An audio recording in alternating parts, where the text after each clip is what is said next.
নাই। কেন তুমি ফ্রি মিক্সিং অ্যাফেয়ার্সে যাবা না? কারণ পরকালীন কোনো শর্ত নাই। কেন মদ খাবা না? পরকালীন কোনো শর্ত নাই। কেন মিউজিকে যাচ্ছ না? কারণ পরকালীন কোনো শর্ত নাই। কেন তুমি এই যে সুদ খাবা না? কারণ পরকালীন কোনো শর্ত নাই। যে কাজে পরকালীন কোনো স্বার্থ নাই, সে কাজে কোনো মুমিন মুসলিম নাই।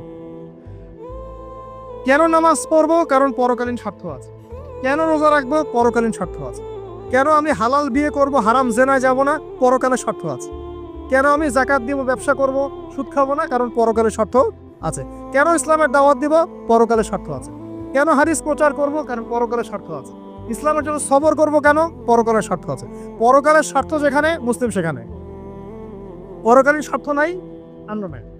প্রত্যেকটা কাজ করার আগে নিয়তটা ফিক্স করতে হবে। পরকালের কোনো স্বার্থ আছে? যদি বলে হ্যাঁ আছে, তাহলে করবে। স্বার্থ নাই, আমি নাই। কোনো ফজুল কি বাত বা ফাহেসা কোনো কাজ, এসব কাজে আমরা নাই।